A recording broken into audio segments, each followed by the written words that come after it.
welcome back to the next edition of Queer Prophets Podcast. I'm your host, Diane Conklin, and I say this a lot, but I'm ecstatic. I've never used that word before, I don't think. So to have our guest today, who I'll introduce here in just a minute, but just as a quick reminder, a couple things here at Queer Prophets, they were always about our three pillars: inclusion, community, and growth. And I know that we're probably going to hit all three of those today.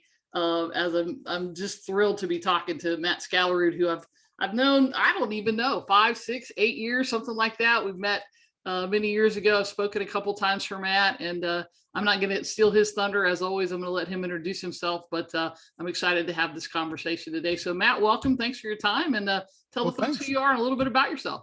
Well, before I do that, I'm going to point out how I'm ecstatic to be here too. And no, it's important to note that when we first met, you came to New York for one of the conferences we were producing. It was LGBT Week, and it's all about like marketing and advertising to the LGBT community.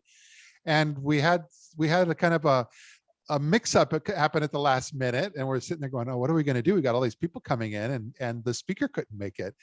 And you're probably one of the only people I know in the entire world that I've ever met that could have stepped in and come up with a program on the fly the way you did. That was amazing. Never forgot it. Well, it's funny because I once had a speaker coach who said, he said, the greatest gift you'll ever have as a speaker is to be able to walk into a place. And if they say to you, let's say, they schedule you for 90 minutes, Diane, we're running really short on time. Can you scrunch down to 45? And you say, absolutely. Or the opposite. Hey, Diane, the speaker didn't show up. Can you extend your program to 3 hours? Yeah, absolutely. Right. Yeah. And to have that flexibility, he said, you'll never lack for speaking, to speak if you can do that, because, everybody always knows that they can count on you, and that, I've always got something in the bag. But yeah, I appreciate that very much. It was, and the reason we were there together is because that's what we've been doing for all these years, is just helping companies figure out how to target and reach the LGBT market online. Because we started back in the 90s with a website, gaywire.com, and then we expanded to had shewire.com, and it just continued to grow, and we sold all that. So it kind of having an opportunity to grow up with the internet, it was we knew what we wanted to be when we grew up. So stayed in the marketplace, and then as it evolved, it went from banner ads and email campaigns to much more targeting and really being able to reach much more specific about who your target audience is. And then social comes along, and video and mobile, and so we've just kind of grown up with it along the way. Yeah, and I want to talk to you about that, because obviously you've seen a lot of changes in how people market specifically to the queer community. So Matt, talk a little bit about how, as you've already talked about the companies that you've progressed, but even since you've had Pink Media, I would think that marketing to our community has changed significantly in the, I don't know, how long you've been in business, 10, 12 years? And 26. Wow. So it's let's just see if I could say this all clearly. But I mean, because once upon a time, you wanted to reach the LGBT market and community, it was print. It was either Advocate Out or like local print with Washington Blade and Dallas Voice. And over time, all that stuff sort of, it moved online. You were able to reach, there was more and more websites and so forth that were becoming more and more narrowly focused on a niche audience, so to speak. And so it's continued to evolve. It's continuing to evolve to the point where it's all, in many ways, it's also become a media of one, where you have influencers. You have influencers out there competing with some of the more traditional media that have been around all this time. But each time, all of this, it's always getting smaller and smaller as far as the power of the individual. I would say that it's continued to evolve. So that's our position here, especially this year. It's continued to evolve. So it's not just individuals saying that they're media or celebrities or influencers and creating things. Now all of a sudden you've got millions of voices out there. You've got millions of voices that actually do have something to say and want to be heard, and they want to be liked, and they want to engage there. So the big question then becomes, are media companies and influencers and brands and companies, are we talking and speaking with these folks, these millions of people who are our target audience, or are we competing with them? Are we competing with them for attention and just saying, no, I'm going to, look at me, not you? And so that's I think a real key, because that's huge. Like, I think it's more exciting now or as exciting now as it was when the internet started 25 years ago, where we're all learning about how to kind of adapt online. Now I think we're learning how to adapt with speaking with people instead of at them.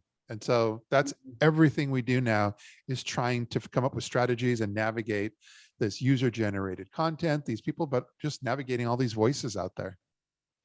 So that's interesting that you said that, talking with people instead of at people, because I think as much as we've gone online, and as much as everybody wants to automate, and as much as, we think of all of these things with bots and all the things that we have, haven't we really also gone back to the place where the relationship is the most important thing that we have with our clients and our prospects?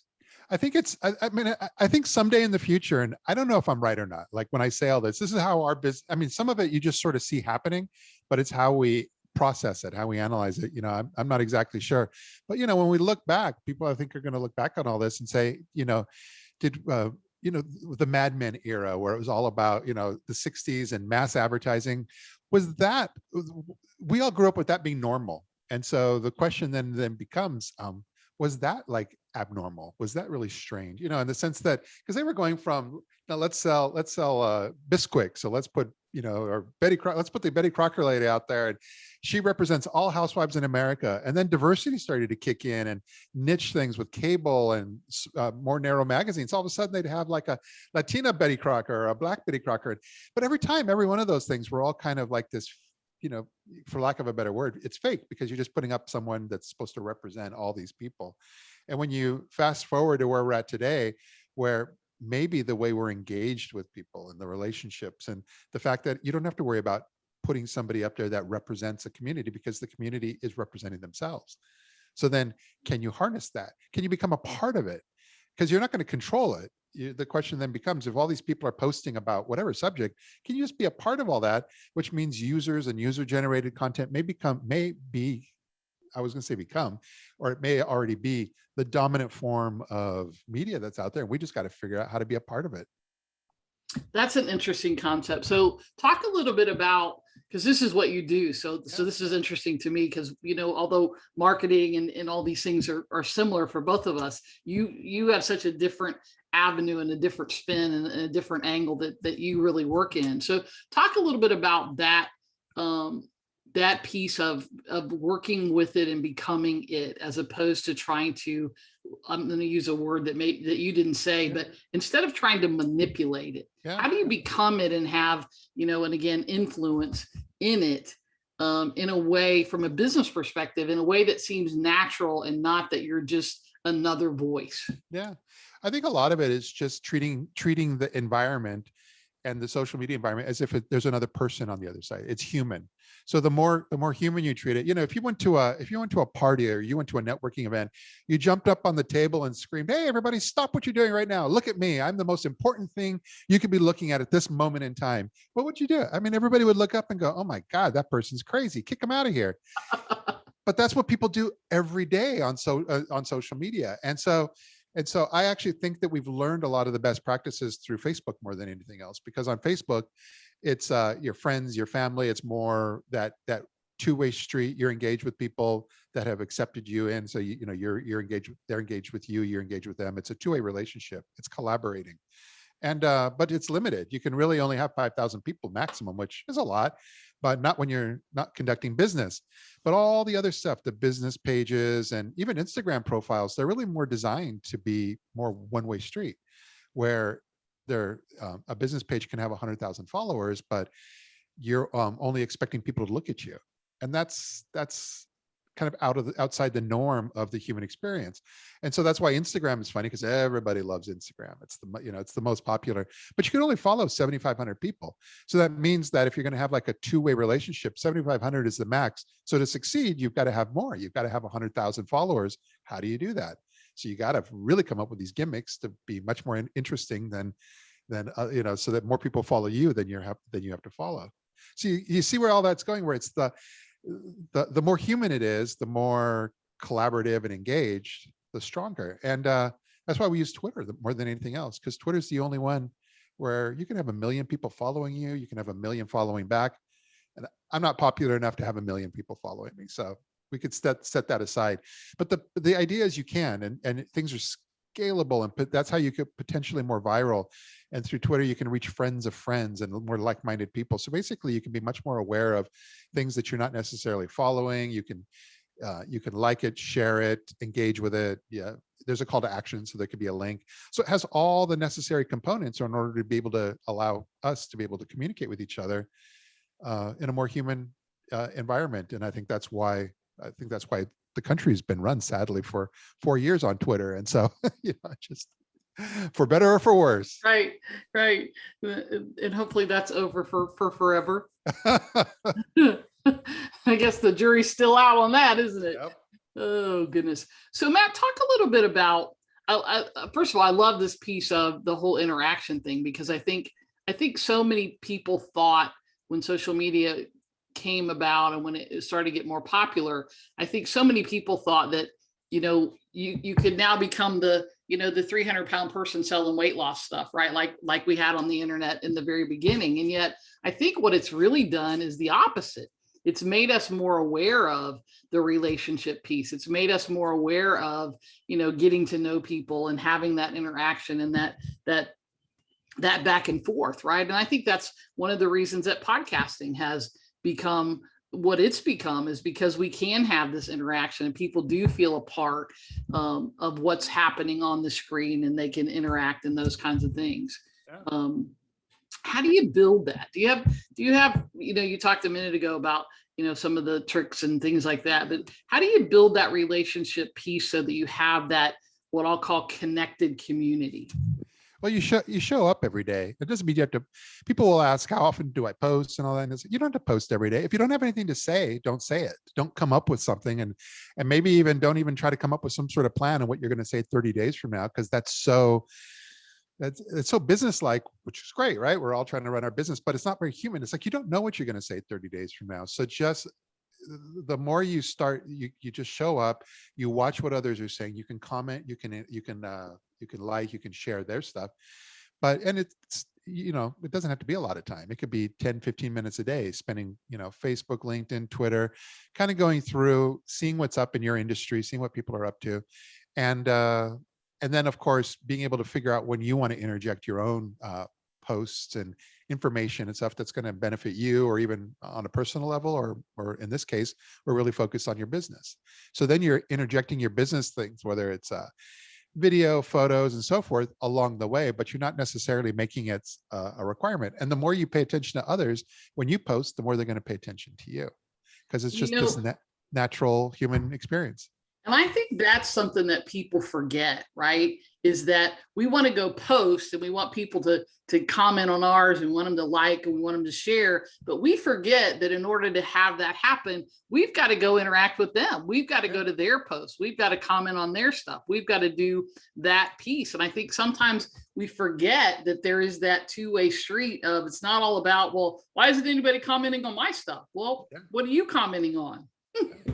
And I think the pandemic accelerated all this, because, we're quarantined, there's, stay at home, there's going to be books written on all this experience that's not done. And so, all the things that we've experienced through this, the online world all of a sudden became more important in that space, where all of a sudden the connections that we have, I think we've discovered that, families that used to maybe have phone calls, you call your mom once a week or whatever it was. Next thing you know, they're getting together on Zoom, and they're having these Zoom cocktail hours, and they're doing all these things that have made them feel in some ways maybe more connected than they were before the pandemic, when they were just doing things more traditionally. So things accelerated. And so for business as well, I think there's going to be a lot of shifting around where people have learned that, wow, I can really actually feel connected and communicate what I want to through this medium, through Skype, through video, of course, is probably the number one area, because it's the one where I really do feel connected to you right now. Like it's not a whole lot different than what it was when we were together. And so finding a mix of that, the time we're going to spend in person when I'm in Atlanta this year for IGLTA, I'm going to see you. But in the meantime, this fits in, and you could build this into your own social media kind of strategy as well. Yeah. So Matt, talk a little bit about how you have evolved, right, in the 26 years, because you've made a lot of changes. I've seen changes, just in the 8 or so years that we've known each other with just Pink Media. So talk about that evolution of and the change and what it takes to be aware of when it's time to change something, something small or something big from a business perspective.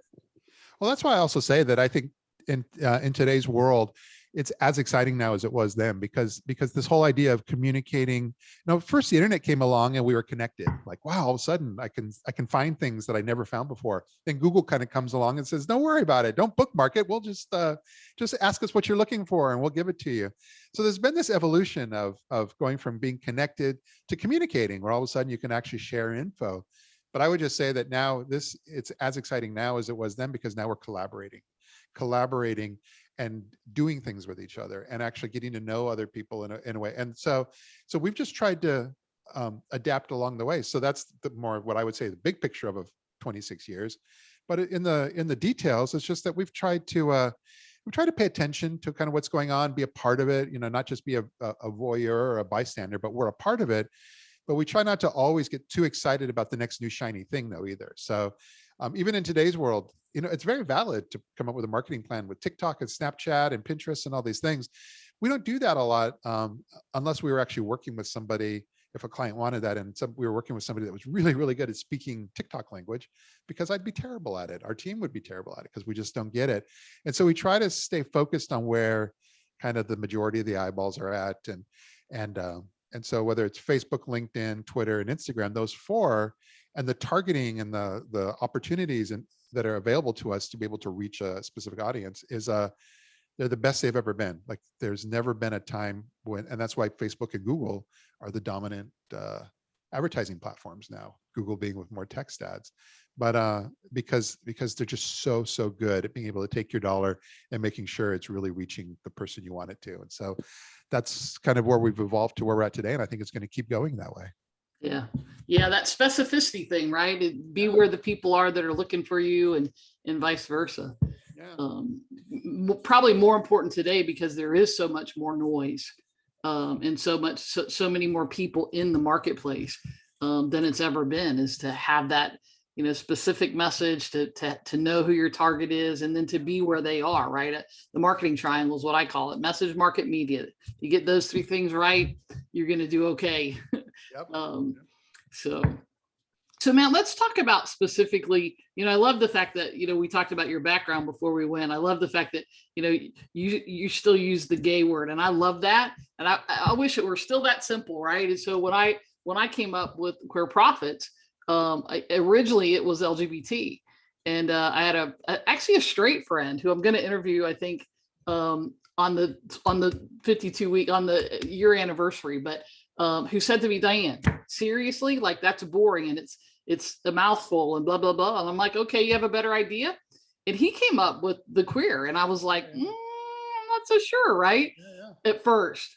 But then what I realized for me, and the reason I went with it, is it's all encompassing in one word. And it also is all encompassing as a human race, right? Because for me, it's about, if you've ever felt like you don't belong somewhere, well, come on, right? Let's all fly our freak flags together, kind of thing. But I love that, I wish it were that simple again, that we could just all use that one. Because when I came out, when I was 22, which is a lot of years ago now, that's what it was, all just one word, right? So I love that. But talk a little bit, if you will, about, are there differences for us in the queer community running businesses than there are straight counterparts? And if so, what are they, and what are the things that we sort of have to look at differently? Yeah. Well, I do think that when it comes to, and then here I'll be more formal, when we're targeting the LGBTQ plus audience. See, I couldn't say that over and over again, or people would go like, "Oh my God, enough already." Right. LMNOP. Yeah, but when you're targeting, I think it's important to always just keep in the back of your mind, especially if it's a product, a service, or what have you, because people will often ask, like, is there going to be a gay market in the 20 years from now? And things have changed, where once upon a time you'd be in Toronto or some of these key cities, and there was a gay village, and there was gay bars and lesbian bars, and they had this, everything was kind of it felt great. It was exciting and wonderful to be a part of that, but that has evolved. And you can really see it like in Florida, where you see it between Miami and Fort Lauderdale. Miami used to have kind of more of a gay village feel, and that went away. And people in Fort Lauderdale have really developed and maintained it over the last few years. So people in Fort Lauderdale will often say, oh, Miami, they sold out, they lost their, their gay community. But if you're in Miami, they'll say, no, we just became part of the community. You go on Lincoln Road and, you could see us, we're all there. And so I always say that is that, the evolution of all that stuff is that understanding that at the end of the day, the only thing that really connects us or that identifies an LGBTQ audience is the social side more than anything else. Being gay means that's kind of defines who you want to be friends with, marry, date, hook up, whatever word you want to use. But that is the predominant layer on top. But all the other things that we used to take for granted were going to be there, like, we're going to have gay bars and gay stores with pride items. But a lot of that is kind of, the product life cycle of that environment and that world has kind of moved on.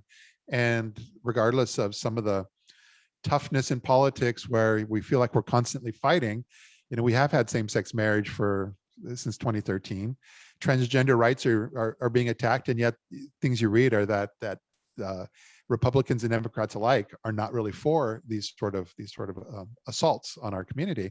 And I think that the more and more that we're going to become assimilated, it's not even really the word. We've always been there, but just when somebody says, "Oh, I'm gay," and they look at you and say, "So what? You got anything better than that?" I think we're getting there slowly but surely, and as we do, the gay market is always going to just be something where it'll always be there, but you always have to identify where do you fit in, and that's where I go to the social aspect more than anything else. Yeah. So do you think from a business perspective, because I know one of the things that people tend to tell me that they struggle with a little bit when they open or start a business as a member of the queer community is, am I out? Am I not out? Does it matter? What do you tell people when they ask you those kinds of things? Yeah, it doesn't come up very often anymore, but when I do see it, I kind of do recommend. I mean, somebody should not really be too actively wanting to market to and approach the business angle of the gay community unless you're out, because otherwise there's all these barriers that come up and these fake things as far as like, well, we can do this, but we don't want to overdo it, or we don't want to, it becomes limiting. And maybe the community you're trying to reach doesn't feel quite as limited as you do. And I don't want to be the therapist in between that starts trying to help talk them through all this stuff. So like I said, it's rare, but every once in a while it does come up, and I just try to dance around it, knowing that I want to steer them more towards just, if you're going to be in this, you're going to have to jump in with both feet and do it. Yeah. I think for me, and I think part of it is, age sometimes, those of us who are a little older, I think sometimes have a little bit more trepidation, if you will. I think the younger community is just, I am who I am. And, that's just part of life. But I think I think it comes down to just being you, right? And just being, as much as I hate the word, authentic, right? It's the piece of, if somebody were to ask me, have you lost business because somebody knows? Yeah, I have a couple times that I know of, right? I've been in business 30 years, like twice that I know of. I'm sure there's more, but what I always say to people is that's their problem, right? I mean, the bottom line is if they don't want to do business with me because of who I love, well, you know what? I don't want them as a client. And people say, well, Diane, that's easy for you to say you've been in business for 30 years. No, it's not easy. It's never easy to lose a client. I mean, I hate it now as much as I did with my first year in business, but it is what it is. And, I'm not going back in the closet. Not that, again, I'm not screaming, I'm not, whatever, but I am who I am. And I think that's the piece of, no matter who you are, no matter what your age is, no matter where you are in your business, when you can just be you and be okay with that, things just seem to flow easier. I agree. I also hate the word authentic. I think we probably both hate it for the same reason, which is that it implies what you mean. All the other stuff you were saying or doing wasn't authentic. It was, there's a fakeness to the other side. And I think that's important because that also goes back to, was Betty Crocker fake, and all that stuff. And yes, because the more things are evolving into where we're at today, the more you don't even have to think or worry about it, because the more, if, like, let's just say I'm watching Atlanta Pride and I'm watching it on Instagram or Twitter. Well, if you're following the hashtags and you're just seeing all the content that's out there, that's real. It's not contrived. It's some of the posts may be a little contrived when, especially if an influencer is there trying to put their camera up and get just that right pose. But the rest is real. The rest is real live video and so forth. And so I think we're getting more and more used to reality, for lack of a better word, reality TV becoming part of our real world, because it's not, but reality TV without the scripting and without the contrivedness to it.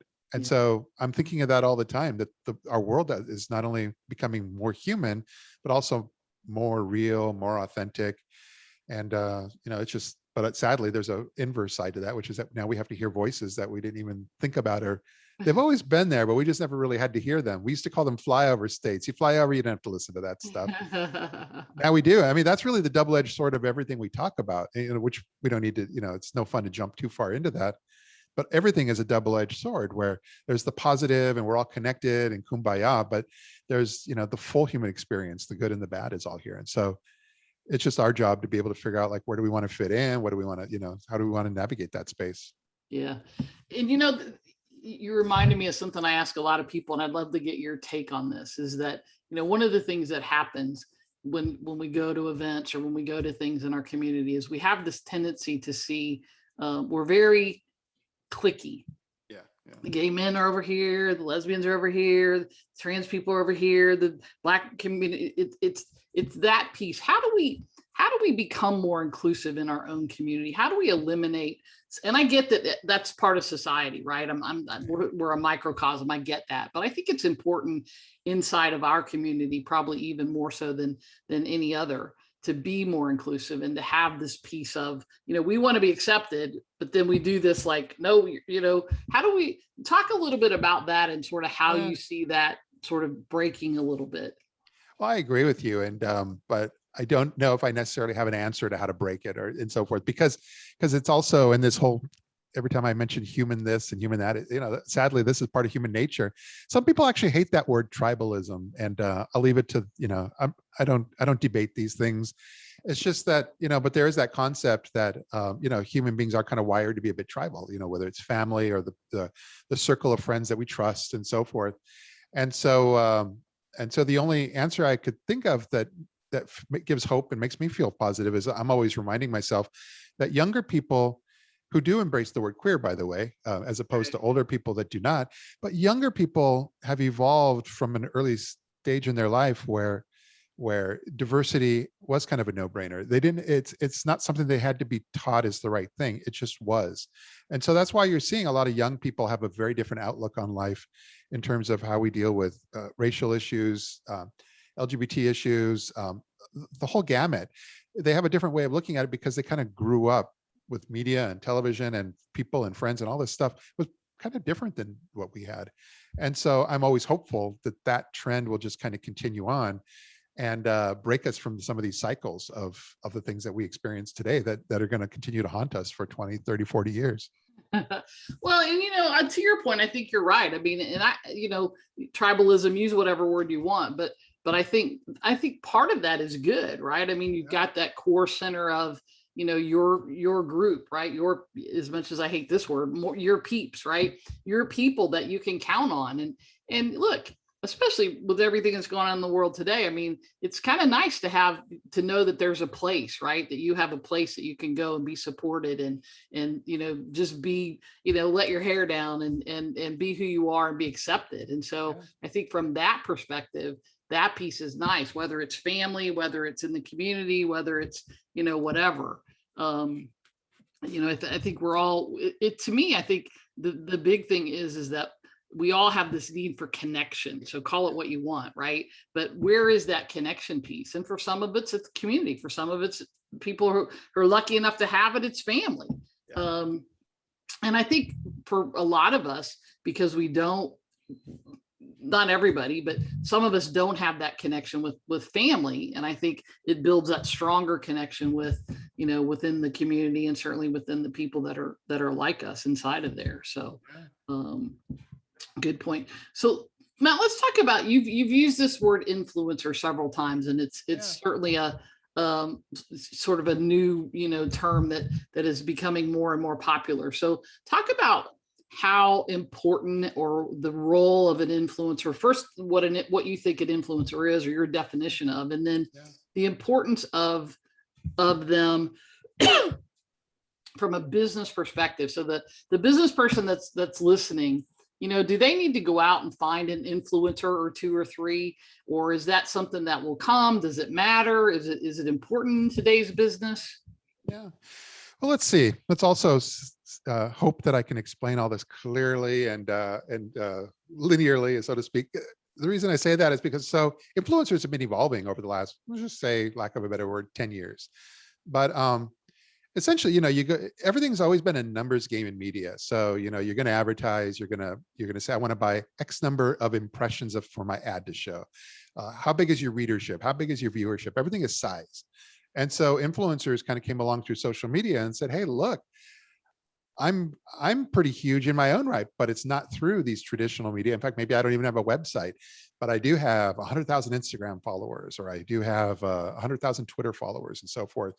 And so they've learned to leverage that into a business. And I would say some of the influencers may get annoyed with some of the things I say, but I mean, I think that kind of peaked a few years ago where everybody was clamoring for, wow, look at these guys, they've got great numbers and I want to tap into that.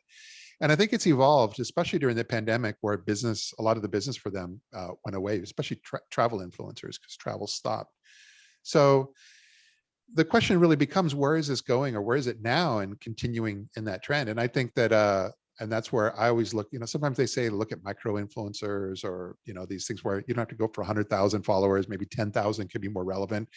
But what I say is, which influencers or individuals are actually treating all this media as like human? So which ones are avoiding just look at me, look how beautiful I am, I'm in a hotel, I'm spinning around, look at this place, but look at me in this environment too. You're seeing an evolution where some of the really good ones are spending much more time being engaged with their audience and doing things that they don't always have to be the center of that attention. And all of a sudden, I would say that things become more and more normalized, especially as you move away from Instagram being the core of that into Twitter, or maybe even LinkedIn with thought leaders. But you're kind of moving away, and it's spreading out, and it's becoming where you've got more and more voices out there people are following and listening to. And so folks aren't necessarily monetizing that or making a business of it, but at the end of the day, they all kind of are like these little mini influencers that can help you, and maybe want to help you for free, maybe because they feel you can help them, or maybe there is a business to be found in there, and maybe they are even large. But it's really looking at that, and if you look at it that way, I think you'll start to see that it's not just individuals, it's media. Some media, almost most of it not. The answer would be no, but there's just a few breakouts that are speaking like influencers, that are actually taking their content, posting it, tagging the people that are the subject of the content, but also including the tags of who the writer was. So all of a sudden, it's a much more personal experience, and that's what most of us want. So when I see an article and I could see who wrote it, I could see who they're talking about, I don't have to dig around. It's all linked in there. But when it's linked, all of a sudden there's an algorithm that says, oh wow, look, now let's let this post tap into that person's friends. And if everybody's kind of engaged with each other, Twitter for one knows that and starts to show that stuff more and more often. So the more it's a human two-way street, engaged audience, whether it's an individual or it's media, you're seeing this real shift where all of a sudden things are kind of evolving to that next level. And I always go back to the human level, the collaborative level. And the more you see that, the more you know what to look for in terms of who you want to work with for your business. I love that. And, I love the fact that you keep using the human word, right? One of my things has always been, more inclusion. And so how do we get away from all of these words? How do we get away from using LGBT? How do we get away from using gay? How do we get away from using the Asian man, the Black woman, the whatever, right? And become just human, just become, everybody's the same, it's that piece of, and I think, I'm probably even more aware, having been with, a Black woman for 5 years and happen to be dating a beautiful Black woman right now. But it's that piece of, how do we become more inclusive? How do we stop all this division, not only inside of our community, like we talked about, but just as a human race, right? I mean, how do we just start looking at each other as people and not all these judgments that we use, whether, whether it's trans or a woman or a color or a orientation or a gender identity or a, ethnic background. It's this piece of, we're all human having this experience together. Yeah. No, I agree. And so that's where I have hope. I have hope that we're getting better. Things will continue to go in that direction. Because if you just follow what's screamed at us sometimes through media, it gets depressing sometimes. And just because you're looking at this going, God, we're taking 2 steps forward and maybe now 3 steps back. And, and that starts to weigh on you. But I mean, when you step back and you look and you listen to people and you watch the things that they're posting and you listen to what they're saying, you start to realize that, and that's what does give me more hope, that actually they do seem to still be going in that positive direction. And it's just in that word again, human experience, it's a bumpy road sometimes, actually all the time.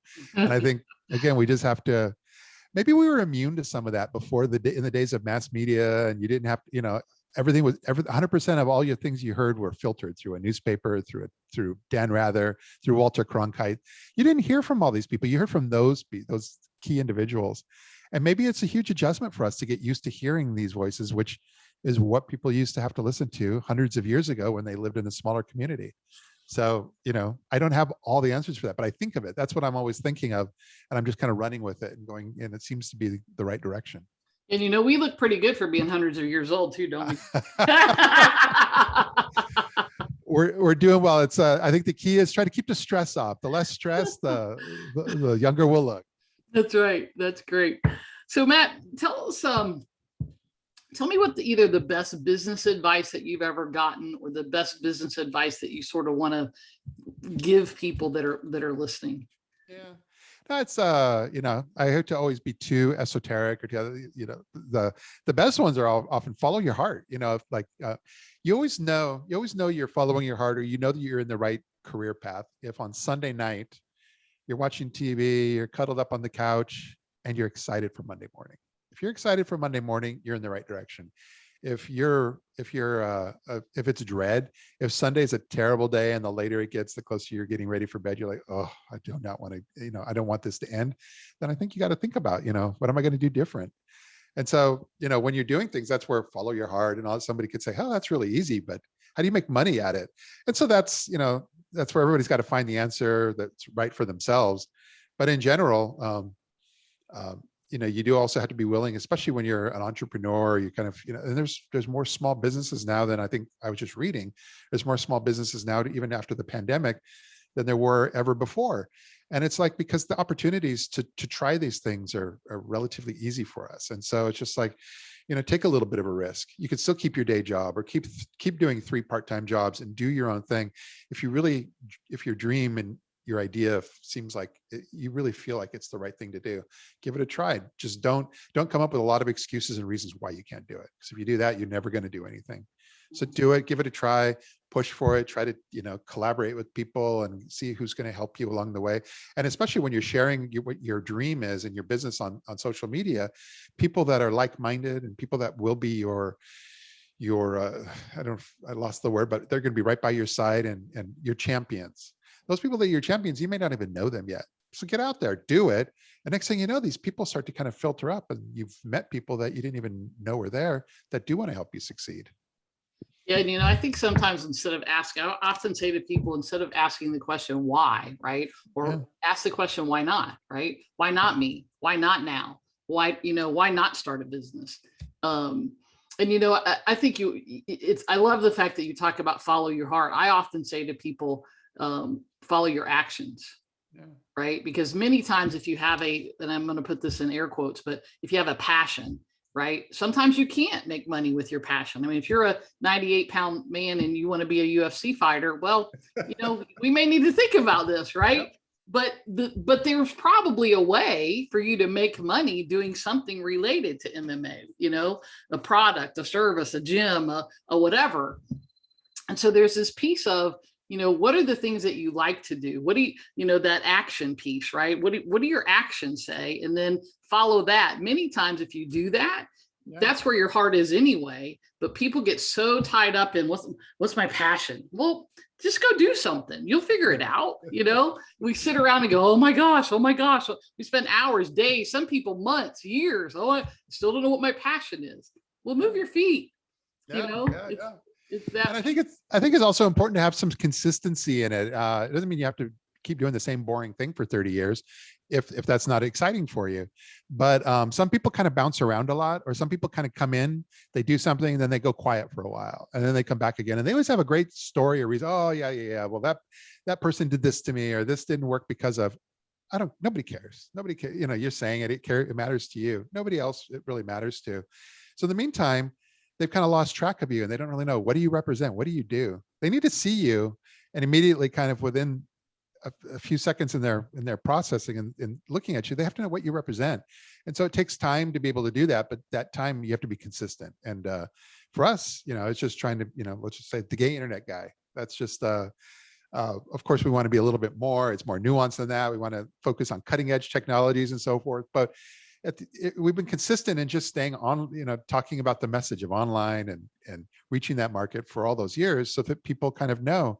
And that's half the reason it's much easier now and much more enjoyable than it would have been at the beginning, and especially if we started from that, said, oh, that didn't work, and then move over here and do something else. And I think people lose track of that. I don't pay attention to folks too much until they've been doing it for about 2 years, because otherwise you get real worked up and excited over all this stuff, and then they just sort of change their mind and go away. Influencers included, a lot of them have just moved on. Yeah. Isn't that the truth? That's funny. Yeah. Consistency. I think a lot of times people don't give that as much credit.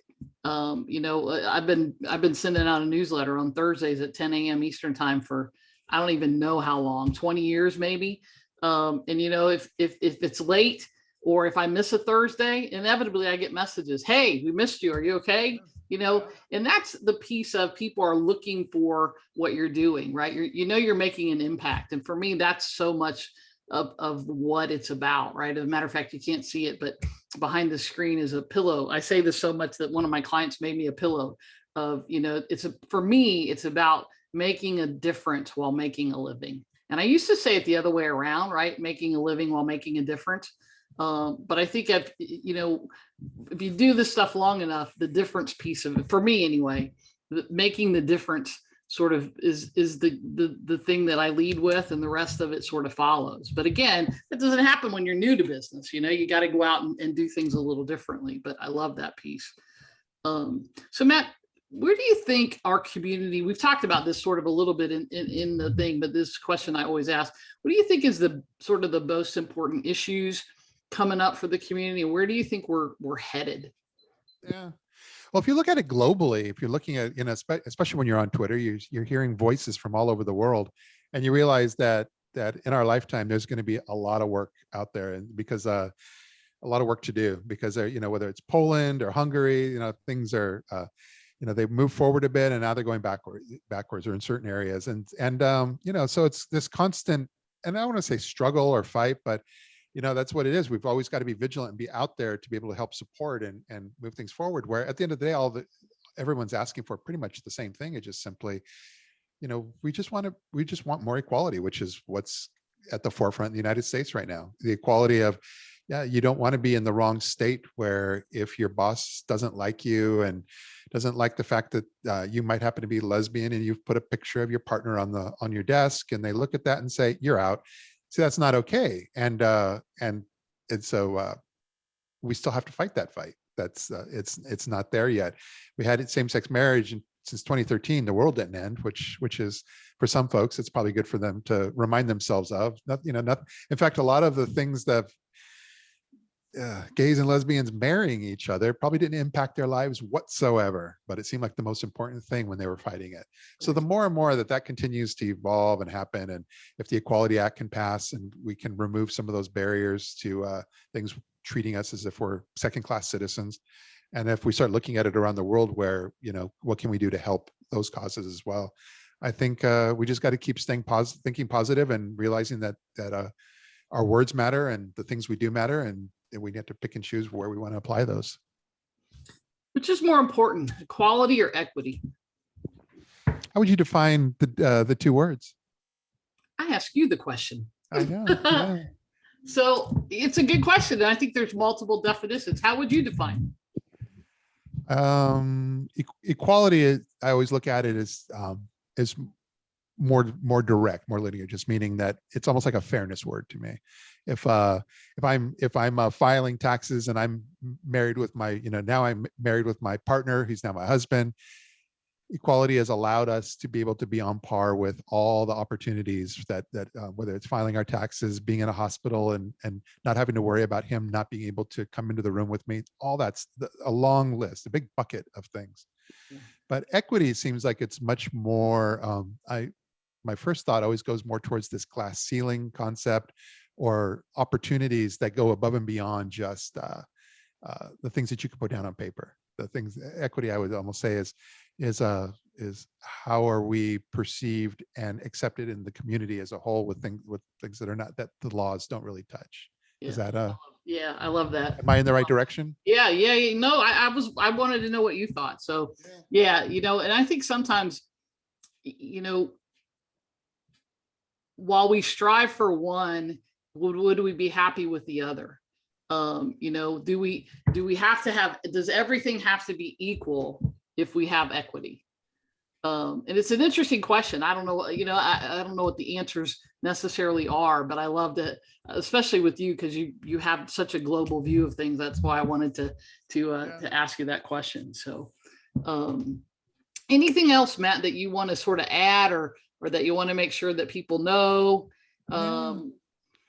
No, I would just say that especially if you are on Twitter, check us out with our, that we didn't really delve into, but we've created this whole network on Twitter, I Love Gay. And so the I Love Gay network now has almost 500,000 followers in all these profiles. And every one of those profiles is managed and designed to just speak with people and engage with them and show genuine interest from people that are actually real people on our team. And so in that whole network, we've been publishing content and putting things out there as well. So sometimes we'll talk about ourselves or about some story we put together. But now we've actually created this video show that we made up during the pandemic just to kind of keep busy. I Love Gay Today.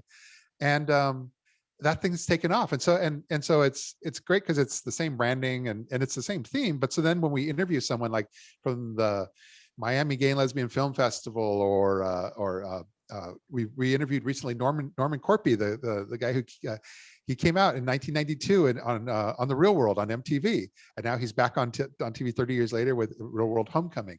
Those sort of stories, we're bringing those stories to light, and then we kind of distribute them through this whole network that we have on Twitter and on Facebook and LinkedIn as well.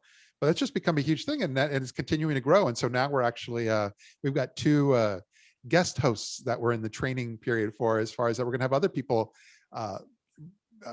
be the host and interview folks and on I Love Gay Today, and just going to kind of continue to grow from there as well. That's great. So Matt, let's tell people how to get in touch with you, where to go to find your stuff, and if they want to certainly talk to you with Pink Media or any of the other stuff that you're doing. Yeah, no, we keep it really easy, and the website is pinkmedia.lgbt. And on the I Love Gay, it's ilovegay.lgbt. Those are the kind of the website hubs for most of the things we do. And of course, the same exact thing, they can find us on any social media as well. So Pink Media at Pink Media LGBT, at I Love Gay LGBT, they'll find us. And then from there, hopefully they'll be able to discover other things that we're up to and what we're posting, and we can stay connected from there. Yeah, and I'm a big proponent of not copying. Don't copy. Did you hear me say that? Do not copy, but don't do it.